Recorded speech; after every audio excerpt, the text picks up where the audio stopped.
Just about okay. Just legal. No, so we started, we started hanging out in groups a little bit, and then there was a connection there, and I'd walk in a room and she'd leave the room. But I knew I had her. So let's be honest. Okay, so he was the cute young worship leader, and the line in front of the stage was all girls worshiping him, Jesus. And I was refusing to be one of those girls, so I would go to the back of the auditorium and just worship, and so I was playing the game. So we were hanging out in a group, and there's this one other girl that was her friend and a guy that was my friend, and I remember it. The guy came to me the night before I talked to Jenn and told me, you guys will like this. This is the part I add that Jenn doesn't add in the story. He says, he's talking about himself, Jenn likes me. Talking about himself. And I know she doesn't like you. That's what he said. And he said, my plan is I'm going to ease my way in, because I know this is how Jenn is, And so I just sat there and smiled, and then the next morning, Jenn was in the prayer house telling the Lord she's given the Lord this year. She doesn't want any. No, I just said, Jesus, I cannot stop thinking about this boy. So I either want to marry him or take all these feelings away. Just that straight away. And then I didn't hear God speak to anything yet, so I walked out of the prayer house. And I saw her in the parking lot and said, can we talk? So I brought her into my office. Mind you, this is the morning after the guy thing. And I brought her in the office and I basically said, let's hook up. And but when we said let's hook up, it was a little bit more than like let's just hang out and be boyfriend and girlfriend. There was something that was going on, He said, what do you feel about that? And I said, I sounds amazing, but I need to pray. Went home and told her parents and felt like it was a go, and then we got together, and then I proposed to her 10 days later. And my mom basically bought the ring. So we got married, and then our first baby, she got pregnant a year later, and then she's almost 12 now. And we've been married almost 14 years. So yeah. Yeah. It's cool. Now, tell us as well, how did you both start leading worship? How did you get involved? How did you feel a sense of calling, and how did that grow? I wrote a song. In fact, I'll play it. Why don't you hold the mic up for me, babe? I started playing guitar as a junior in high school, and I wrote this song, and my youth pastor said, that's a good song, because we were all hippies, and he was a Rastafarian into reggae, and so I had dreadlocks and a beard, and I wrote this song, and he's like, that's a great song, why don't you play it at youth group? And so this is the first song I ever wrote, and I played it at youth group, and then from that day on, I started co-leading with them, and then took over the youth worship, then moved to Reading, and took the youth worship over, and then we got married, then we took over the big church, we called it worship. So this is the first song, ready? You're the miracle of my life, and you set me free. Well, you sent your only son to die for all to see every day.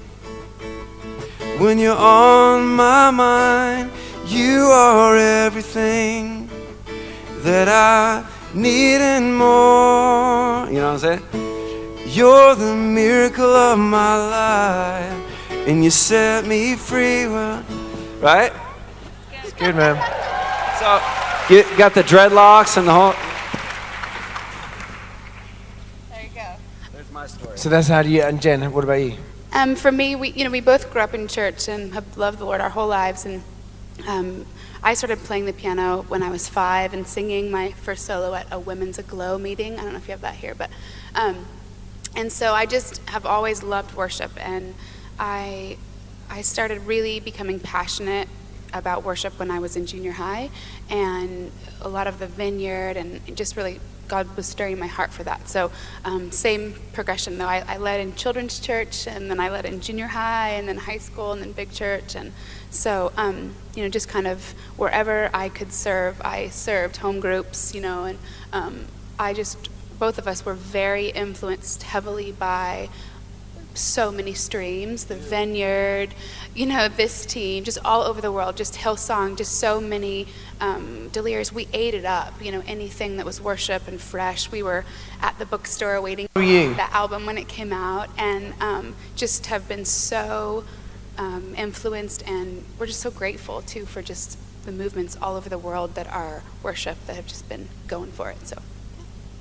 And we've heard loads about stuff happening in Bethel, and it sounds amazing. You've seen some pretty special times of worship there, like the gold dust and all. Do you want to tell us a bit about stuff that's going on? Yeah, it's weird, but it's we awesome. We want to hear it all.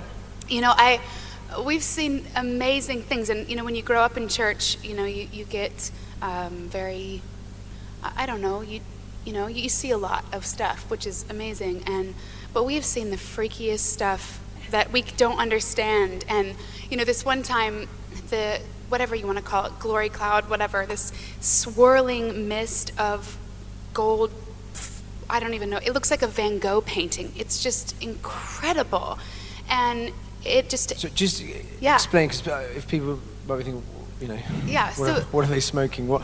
But what a lot. Just kidding. Yeah. What is it? What happened? It's amazing. Sometimes in worship, we'll just be leading worship, and this. Mostly when it's my song.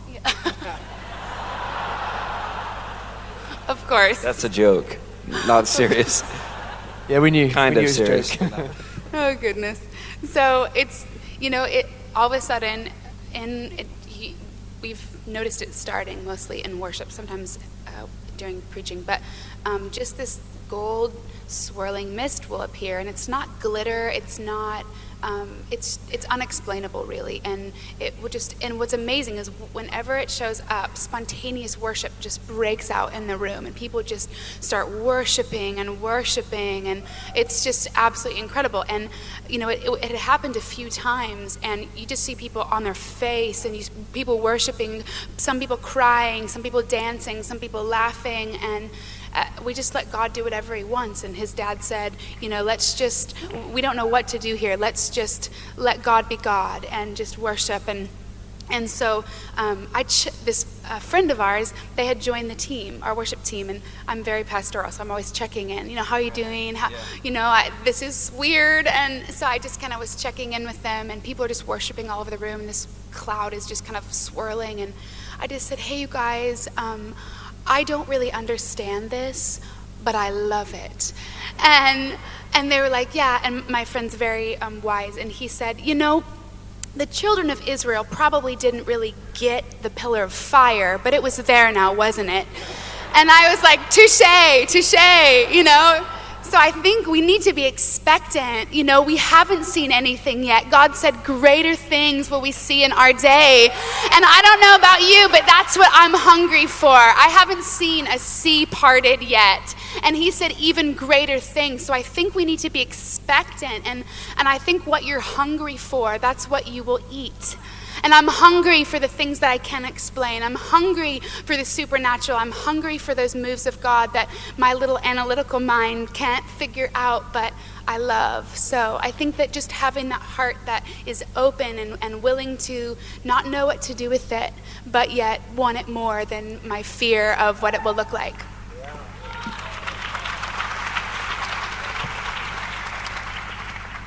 I want to look at a bit about the whole thing of prophetic worship. But firstly, I think, it's a phrase that's bandied around a lot. And I think often it's a term misused. Can you guys try and unpack, how do you define or what do you think of as prophetic worship?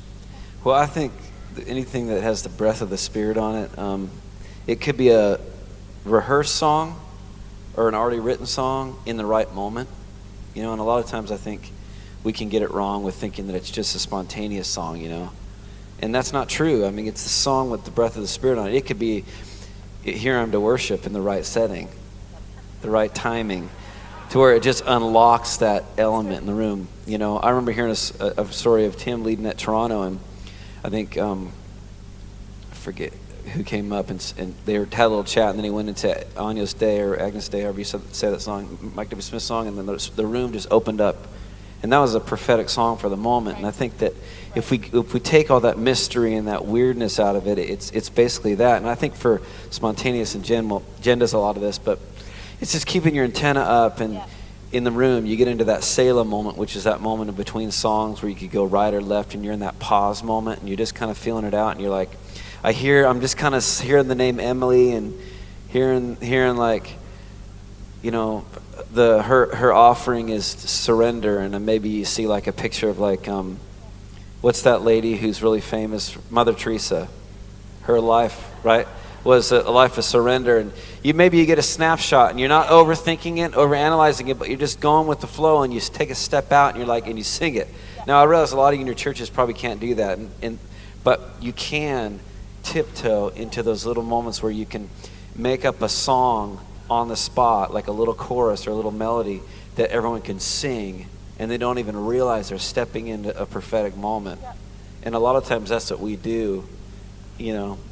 And I think that the word prophetic kind of can seem a little spooky or eerie at times, and I think that that's just the enemy trying to cloud or pervert it. And I think it's real simple. I think that you know, when we ask for the mind of Christ, that we shouldn't be surprised when we get it sometimes. And I think that just submitting your mind in worship to Christ, I submit what I'm doing, Lord, that I'll be a funnel, you know, that whatever you're saying or you want to happen, that I'll just funnel it right through. And I think that when you posture your life as a funnel, that it's just leaning into here. You know, a funnel doesn't have to do much. It stays open, and whatever needs to flow through flows through. And so I think that if you boil the word prophetic down, it just means encouragement, right? It just means exhortation, and the Father has great things to say. He's encouraging, and I think some people, I think the prophetic has been abused because people will prophesy the negative, and I think that you're missing the Father's heart, because He's so good, and He would never proclaim, you know, anything that's horrible. And so I think that sometimes what you hear, so say you're leading worship and you just get a real sense of depression or something very dark, you can sing out, there's a deliverance for depression here. But I think what we love to tune into is, okay, this is what's happening, but what are you saying about this, Lord? And then to just declare, to prophesy the exact opposite of the feeling in the room. So you are the God of hope. You are the God of contentment. You are the God of, my soul that is satisfied in you. And when you prophesy the opposite, when you prophesy the truth, it's the trump card to whatever's happening in the room that you may be feeling. So I think to be sensitive to what's happening in the room, and to also be sensitive to what God is saying about what's happening. And so practically, how does that work when you're leading together? How much do you plan songs? How much do you just leave space to go with the flow? How do you let each other know, okay, I got something here, how does that work? We usually have like maybe a 10-song set list that's just like ideas that we can pull from, because usually we'll have like an order, and then maybe it'll change a little bit. But there's that moment in the worship set where you just don't know exactly what to do, and especially if you've got a little more time, you're leading worship like 30 minutes or more, and you're just like, I don't know exactly what to do. And so that's when you start taking that risk, and a lot of times what Jen will do is, I'm singing a couple songs, kind of opening up, and then she'll, for a better word, leave her antenna up, kind of feel things out. And then in that moment, she'll just kind of go for it, start singing out. And I think through the years, we've learned to honor the point. It's a good picture. My dad used to have a hunting dog. Go figure, hunting dog. And it's called a pointer. And you'd go through a field, and the dog would run ahead of you. And when it would spot a bird or smell a bird in a bush, it would stop, and it would like point at it. And it would freeze. And even though my dad couldn't see that bird in the bush, he honored the dog could see it. And so I'm not saying Jen's a dog, but we've learned to honor the point with each other, to where she'll just go off or I'll go off, and then through trial and error and through being married and leading through the years, you kind of learn that flow together, I think. And Hey, and just if you've got questions, you could tweet. If you do @TimHughes77, we can try and include some of these as we go. So if you have a specific question for these guys, do tweet as we go, and I'll include that. But with all of this stuff, again, I imagine it doesn't just happen once you're on the stage. It's kind of something that's cultivated the whole of your lives. Talk about how some of that journey. What is it that kind of maybe helps you to keep your antennae up? And what are maybe even some specific stories of learning to sort of really hear God and step out in that? I know for me, we both had our own walk with the Lord and learning and having Him teach us through different things. And I know for me, my favorite story is we were leading worship in Nashville one time, and I'd had a really rough day, long day, traveling with the kids. And you ever had a bad day? I'm sure you haven't. You're so spiritual, but I just was not in the mood to worship, if you meet, whatever. And I was driving to the meeting with his dad who was speaking, and we were in the car, and I was just kind of preparing my heart for worship, and I said, kind of mumbled under my breath, "Mommy, hat off, worship hat on," and real attitude. And his dad kind of leaned into where I was sitting, and he just said, "The problem is that the worship hat should have never come off." Yeah. If my father-in-law said that to me in that moment, wow, yeah. He's here actually, isn't he? My amazing father-in-law. Yeah. And that one phrase changed my life because I was viewing everything so wrong. It's not about preparing your heart, it is your life. And changing diapers is the same worship as standing on a stage. Being faithful to what God's called you to, being kind to people. Corinthians 13, loving people. That is worship. It's not something we do in corporate. It is not even music. It's your life, and it's a lifestyle of worship that we have just changed our perspective of how we do things, And I think just hearing God's voice is something that you have to practice. I don't think that one day, you just all of a sudden get it. I think that, yes, there is the audible voice of God. I think I might have heard that a couple times in my life, but for me, it's definitely this still small voice. And I remember being in junior high school, and I was really just, God, I want to hear your voice. Speak to me. I'll do whatever you ask me to. And I was in a little church service in my church, and I closed my eyes and I was worshiping, but the whole time I was worshiping, I just saw this picture of this couple that was a couple rows back, and my mind's eye, I saw a picture of me splashing them in the face with water, which is so weird. And so, but I couldn't get it out of my mind, and at the end of the worship service, I thought, I think this is you, God. But this is very weird. And they were very trusted, so I just, during the offering time, I said, Can I practice hearing God's voice on you? And I took them into the kitchen, filled up a little bowl of water, just like I'd seen in my vision, stood them in front of me, put my hand in the bowl, and splashed them right in the face. And they started sobbing. And I was like, I'm sorry, But I didn't even have a chance because they just were holding each other. But what was amazing is the second that water came off my fingers, a prophetic word came out of me, and I just said, didn't have it in my mind, and I just said, God wants you to know that the bickering you've been doing is the enemy trying to separate you, and you don't even know why you're mad at each other, but you come home from work and you're just, not happy with each other, and it's the enemy trying to separate you, it's dissension, and it stops now in Jesus' name. Just like that. And I just didn't know okay, that just happened. I didn't even have it in my brain, and the Lord spoke to me very clearly. When you can obey me when you don't understand, then I can really move through you. When you have to understand everything, you'll never get it right because you won't know what I'm doing. So, just little things like that, when you hear and when you feel, especially practicing with people who are safe and trusted, is a great way to practice. I think that's a big value for home church, and I have a high value for home church. And just practicing them in the little things in your life. Then when you get on a stage, you can really become that funnel because you don't have to know or understand everything. You can just funnel. I was going to say, do you ever get scared then of getting it wrong? Do you ever have that fear of getting it wrong?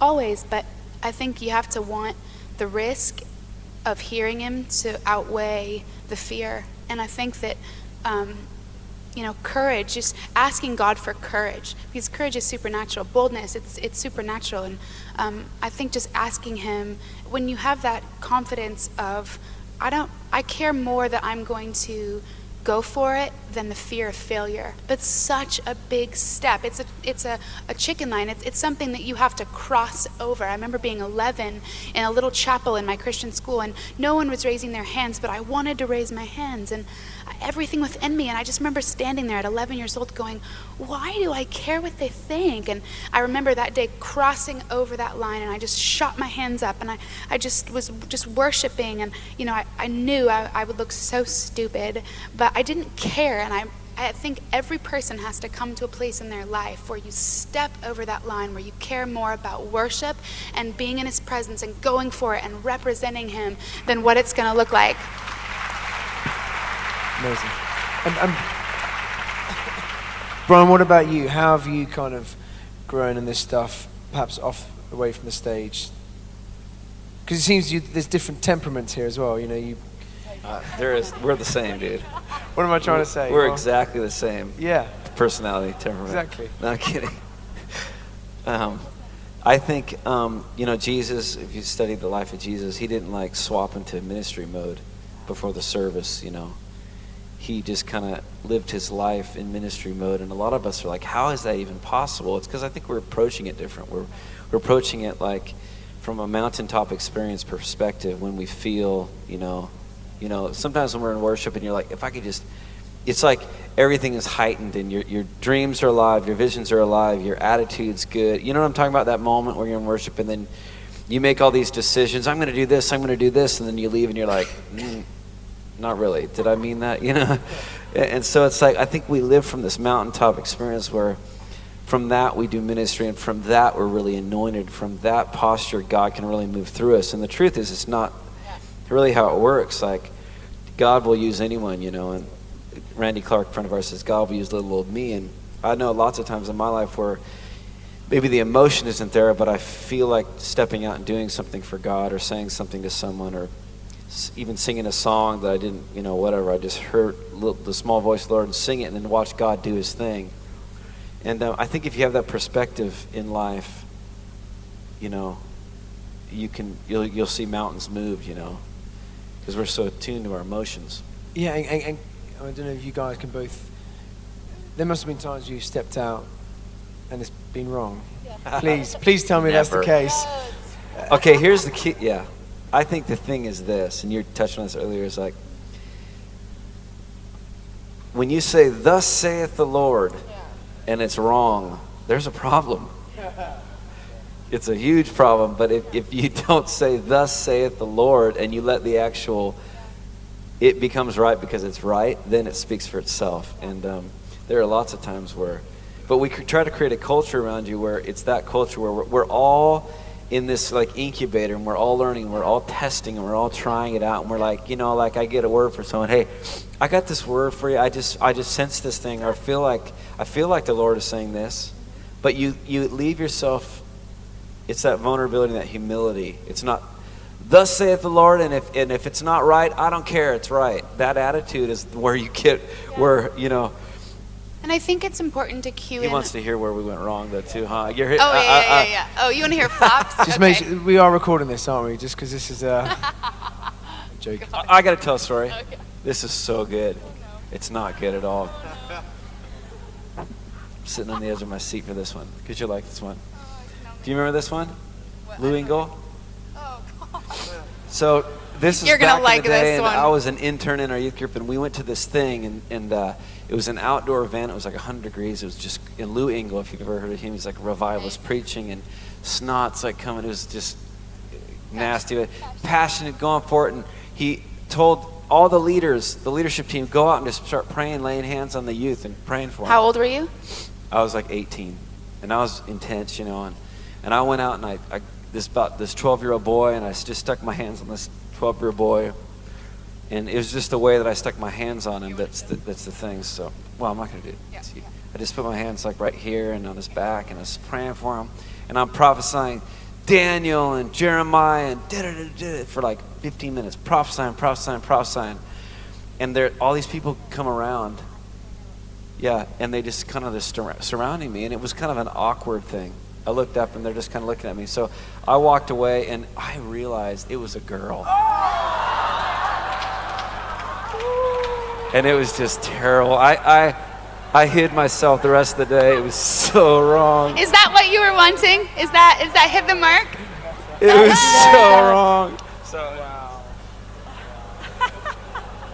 There's a We lot feel more so where that much came better. from. We could write a book.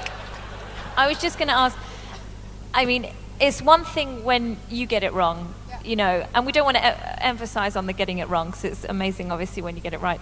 But how do you pastor your teams in this stuff? How do you lead them? How do you help them grow in it and let them make mistakes? You know, we really try to cultivate a risk culture, and not for the sake of risk, but for the sake of go for it, you know. And I think, you know, we have 3 children, you have kids, you know, you don't want your kids to be afraid. You want them to go for it, and you teach them all this stuff, and they're going to make mistakes. And I think that it's how we handle the mistakes that's probably one of the most important parts. And I think creating a culture of, which we have in our team, of you can't scare me. Anything that happens, like you failing, doesn't scare me. It's your heart. And I think that's how the heart of the Father is, you know. With our kids, you know, we train them and teach them what is right and wrong, but they're going to make mistakes. And it's about how they walk out the mistake of like, I'm so sorry, you know, that was totally off, or, you know, whatever. And I think that just being open, honest, vulnerable, accountable in relationship with leaders, that is a real safety where, you know, I've got people in my life now that are just constantly keeping an eye on my life to keep me like, hey, how about that outfit? Maybe not so much. How about your attitude? How you just spoke to that your son? Not so much. You know, and I think when you keep people in your life that not only are constantly encouraging you, but who are constantly helping you to stay the course and to keep you in check in all of your life areas, I think that's a really healthy place. Because, see, I'm not afraid to risk, because I know that I have strong people that are walking with the Lord in my life to help me and to shape that in my life. So it gives me that additional courage and boldness. Great. A couple of questions coming. One from Carl Hernandez, I think. How can you help the congregation and your worship team grow in this? I mean, you said, I think brilliantly, that church should be a home, a family where it's a safe place. But again, practically, from the microphone, how do you perhaps encourage people to be open to space between songs and prophetic? How do you do that? We have a thing at our church where they have a prayer room where people come, and they're not leading worship, they're just worshiping. It's like a 24/7 thing, and you know, people come and go, and there's teams assigned to that, and the whole point of that is just to sing the Bible and just basically practice the spontaneous and the prophetic and worship, and intertwine prayer and worship and that. And it's a good way to practice kind of feeling it out, you know. And my dad is like the king of like knowing the flow in worship and the speaking. He's just so good at those, like, I don't even know how he does it, and it's because he's done it for so long in that environment where practice makes perfect, you know. And so I'd suggest like having times where you can just have like a small group where the whole goal is like you play a chord progression and you guys just you know, take turns singing out and just doing whatever, and you'll get used to it, and then you slowly integrate that into the corporate worship setting, and then you let people know, you know, like hey, let's just hold on this chord progression. I even say it. I'm like, we're just gonna hold on this chord progression, and we're just gonna sing out your own song. You know, and what happens is it slowly becomes, it starts to happen in the Sunday morning setting. So you do this in your rehearsals? Yeah. Why don't we try now? I mean, just show us, like. All right. Now who's going to need that one? Or you can play and I can sing one. You gonna stand up or sit down? Yeah, why don't I play and you sing? So I'll play and she'll sing.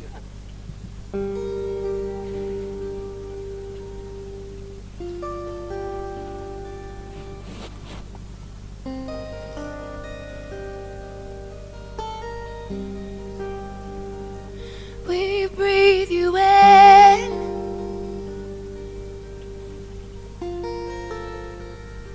We breathe you in.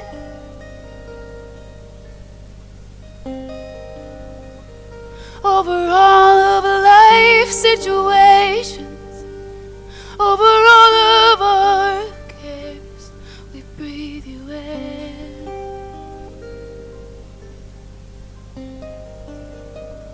'Cause you are our strength in the toughest battle. You are our strength, God of victory on a mountain top. You see from a higher perspective than we do, and we want to see and we want to be more like you. We want to see, we want to be more like you. Help us to love and see like you do. Ooh, ooh.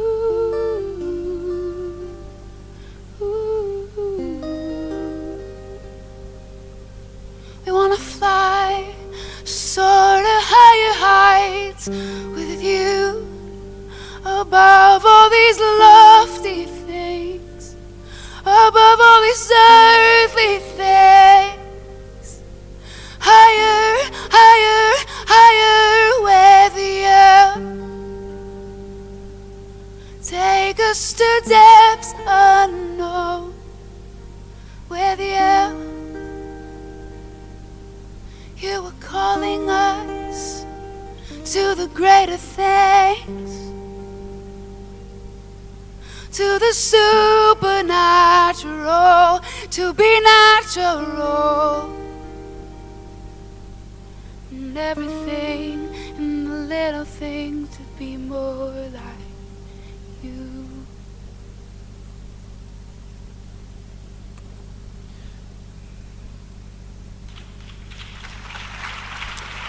And so I guess you guys, I mean, imagine in your personal worship, it's a lot of that. No, We but like, wake up every morning and get the kids ready and just no, I just, stick in that minor. but I was thinking about, I guess something I felt challenging in my own personal devotion and worship, that so often you just sing set songs.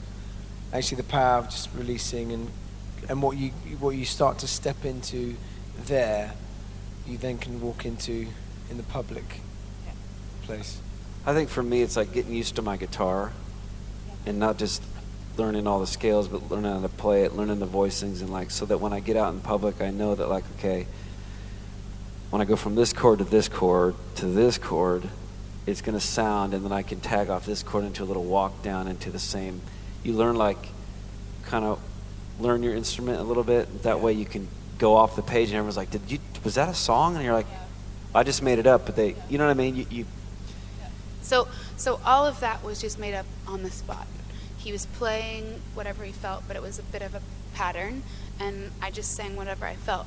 And I think that, like you're saying, I think there's that moment where God just uses you, but it does come from hours and hours of us practicing. And you know, I in my room when I was younger, I would just play the piano and just sing whatever, you know, and it's from that place. It says that David played skillfully before the Lord, and I think that word skillfully doesn't mean intellectually. I think it means to know what needed to be played and play it. And I think that that's what he did before Saul. mean his playing skillfully isn't learning all the scales and da-da-da-da. It's not how to become your instrument. So the emotion that you're feeling or the thing that you feel like is supposed to happen when he played over Saul, he just didn't pull out his latest coolest thing. He played over Saul.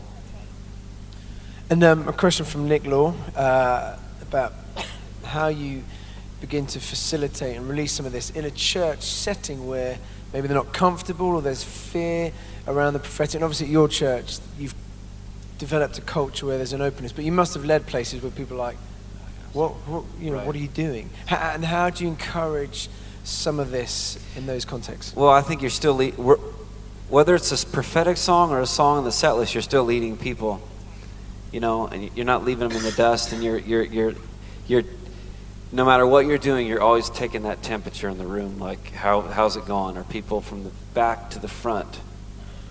And so I don't care if you're doing a 15-minute spontaneous song, a worship leader should be taking the temperature and feeling things out, and hopefully with each moment, grabbing more people in. And so a good way to do that, I think, is like we were saying earlier, like maybe Jen will go off the page and just sing this thing, and then I'll listen to what she's singing.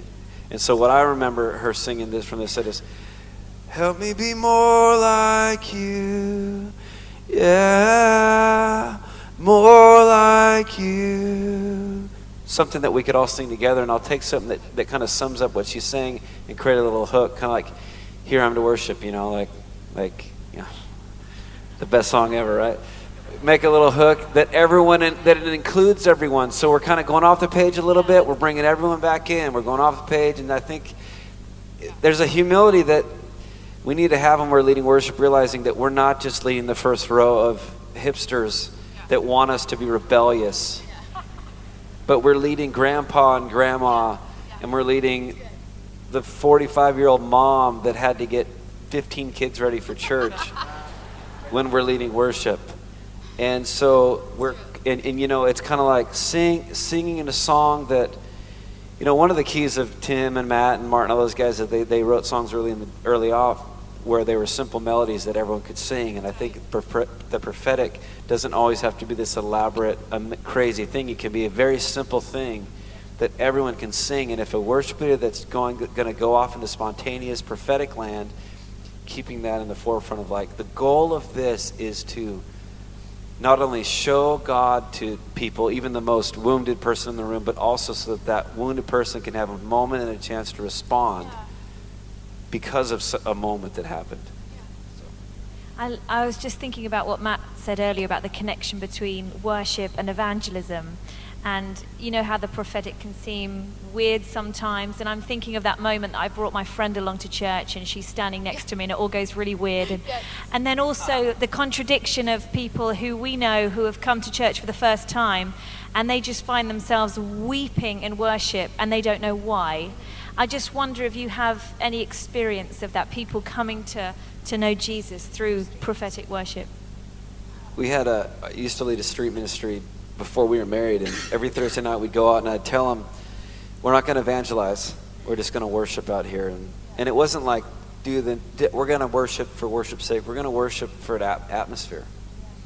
And we'd worship and then lock into that zone, and what we found happen is as you could feel the Holy Spirit, moving the atmosphere of worship. And you know what I'm talking about. Every worship set, it happens, right?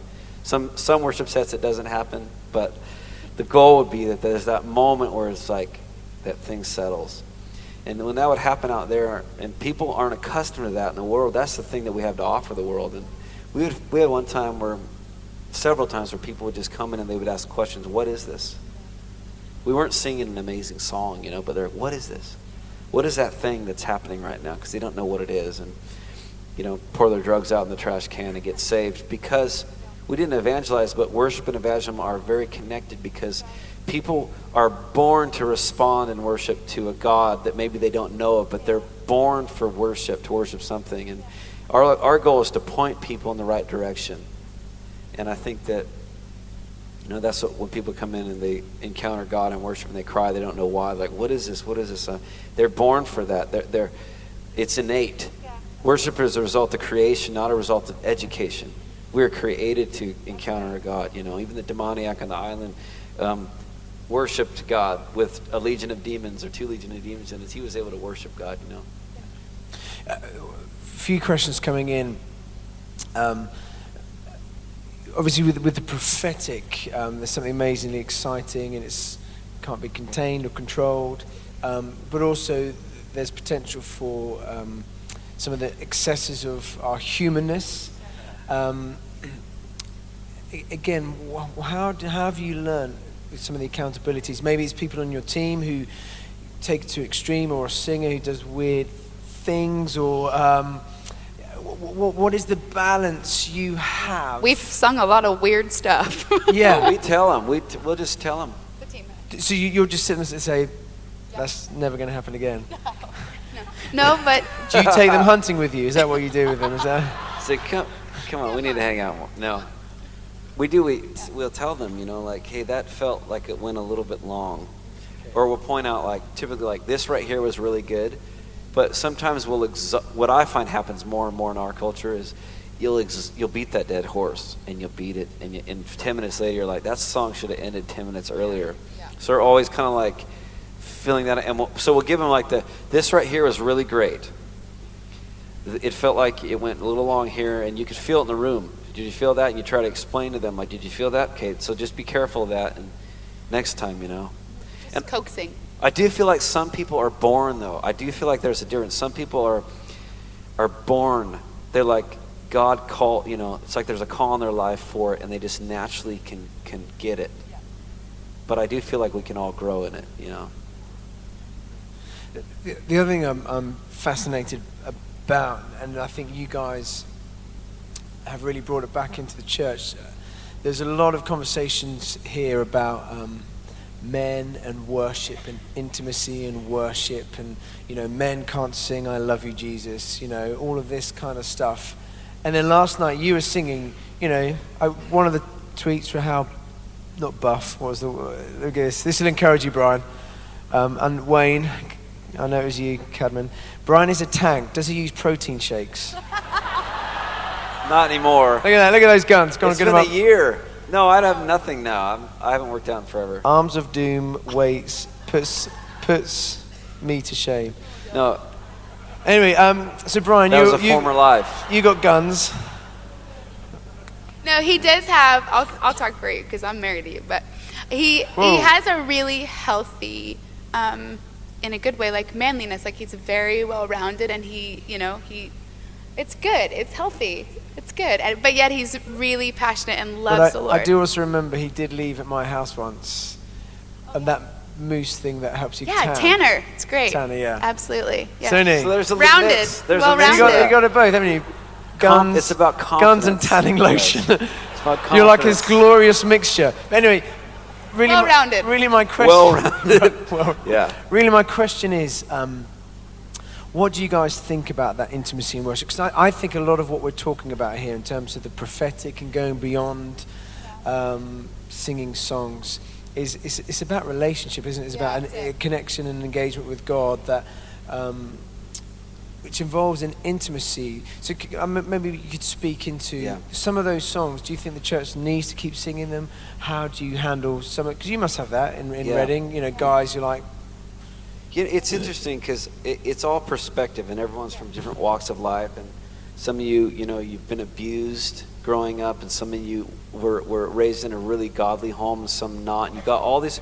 Our view of the Father is so drastic, right? And I feel like there needs to be healthy teaching on the Father and a healthy dynamic between the Father and his children. And a lot of times, as a leader, through the years, that we've seen that like one person can sing, I really love you tonight, and another person can sing, I really love you tonight, and it feels different. It's because of perspective. And so we try to teach like, no, a healthy perspective of the Father is not, I'm just going to say this. There is zero sexual connotations whatsoever in I really love you, Jesus. And I feel like sometimes it can get a little bit kind of skewed. And I think that's where we need to teach, and train our young men, especially like, and I know that's a dangerous subject to kind of bring up, but especially when we're singing love songs to God, to Jesus, and it's very easy for them to become boyfriend Jesus songs, and it's hard to talk about this because I think a great it's good. It's really good, and it's not talked about a lot in church. So I think that the enemy would like to keep it that way, and so he won't.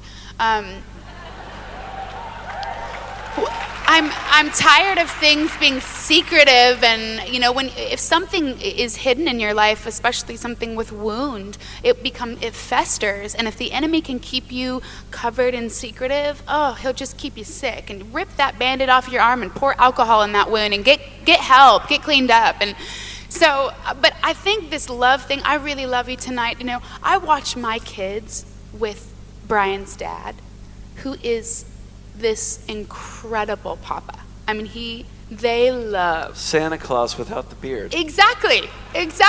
He is just so in love with them and them with him. And it's beautiful. It's healthy. And I think that, like Brian was saying, I think a lot of us do have a skewed father perspective. I was raised with an incredible dad. Brian was raised with an incredible dad who loved the Lord, great man. And I would like to challenge each and every one of you to really dig deep into what your view of the Father is.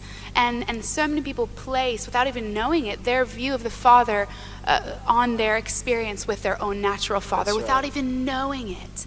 And I think for us to peel back that experience and really get to know the Father, and he is so kind. He really is like the best picture of Santa Claus that you've seen. Like, he's just so jolly and happy and wonderful, and he has this big belly laugh like, oh, oh, oh. He's just so happy. Yeah. And God challenged me one time years ago, and I think this is a really good thing to do, is to go before the Lord and just say, Father, show me what you look like and who you are as God. Show me what and who you look like as Jesus. And show me what and who you look like as Holy Spirit. Now, obviously, the same thing. It's, you know, I tell my kids, it's like an apple. There's 3 different parts, the skin, the seeds, the flesh, but it's the same thing, just different parts. Which is a simple perspective. But I think for us to really have the Father define who he is and what he's like to us, from that place, it'll give you a healthy perspective of how to worship that is not skewed or... And obviously people are going to bring in like, well, what about Song of Solomon and all of that? You know, I think that, you know, you can take that with what you will. But I think the heart of God is for us to be in love with him, like my little kids are with their papa, because he's wonderful. And I think that that's something that he really wants to bring the church back to, is that healthy, I'm in love with you.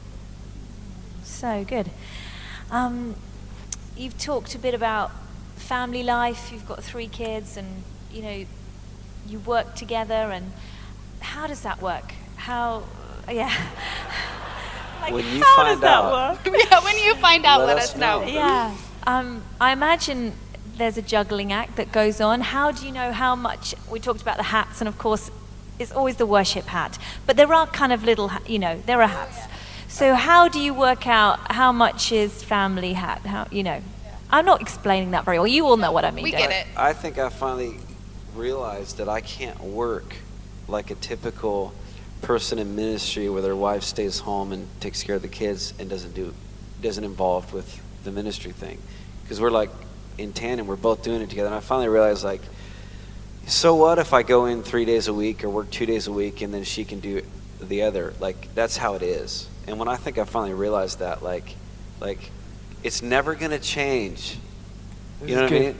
Like, and yeah. I literally, this is how it's become in our life. Like, it's totally different than other people, even on our staff. Like, some weeks I'll just go to meetings, staff meetings, and then nothing else. You know, and we were really, really busy. We've got the label, we've got Worship University, we've got all these things, writing, got all these, and like the last couple of weeks I've had done the meetings, and I've got my people in place doing things, and then Jen will meet with the people, and it feels like I'm working half the time, but I finally realized that she's working too. Good thing, 14 years later. Good. Yeah. Good on you.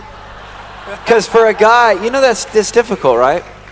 For a guy, especially that has an ego, like, I feel like I should be on all the time working and do, you know what I mean? And so it was difficult for me to finally realize, like, no, we're doing this together. And in order for us to do this together and make it right, I've got to figure out, you know what I mean? A long time ago, one of our friends who's amazing, Stacy Campbell, a really beautiful prophetic lady, and early on, we just had one little girl, and she kind of, in a good way, got in my face and said, you don't let anybody tell you how this is going to look. You let him tell you how this is going to look. And, really just another phrase in this same vein is one of our pastors at home just said, God has created this day so that you can get done everything that needs to be done. And a lot of times I think the enemy's sneakiest trick is feeling overwhelmed, being in the ministry. If he can get you overwhelmed, then it's just throw your hands up and forget it all. And I wrote this song a few years ago called God, I Look to You. And it came from me singing this song in the car of, God, I look to you 'cause I am overwhelmed. And the Lord said, I used to sing it all the time in the car. You know, it sounded so beautiful, like, I'm looking to you, God, because, you know. And the Lord said, well, if you keep singing you're overwhelmed, you might stay that way. And I thought, I don't want to stay that way. Watch what you sing. Watch what you say. Our words are life and death, and they're very powerful. We really need to watch what we're singing. And so I said, okay, I don't want to stay this way. And God said, I won't be overwhelmed. God, I look to you, I won't be overwhelmed. And I would declare it. Even though I felt that, I would declare the truth. I'd prophesy over myself.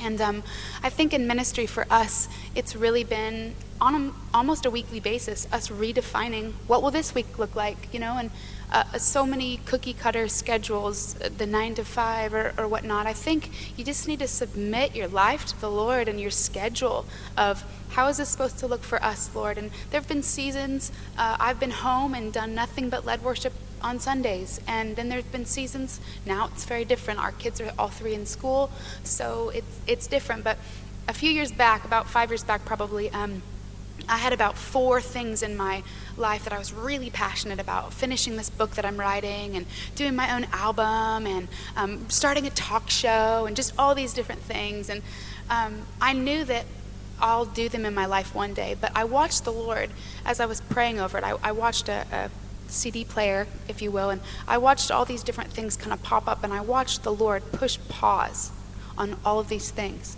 And I knew back then I could do them all right now, but it wouldn't be the heart of the Lord in this moment. And so I just remember going, I'll keep these paused till you unpause them. And I think for our lives, you know, that we really have to be sensitive to what God's calling us to now, and be faithful with that, and knowing that we won't miss it. We won't miss anything, and just really be seasonally minded for what God's doing in you and with you in that season. Amazing. And that I think could be a word for people here.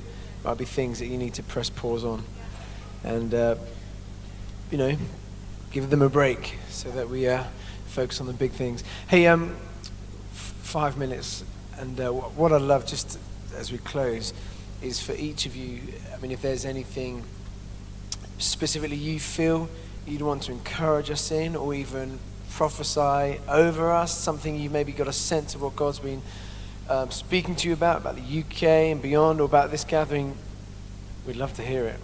Or just encourage us. Or Brian, you can just play. Yeah, just play.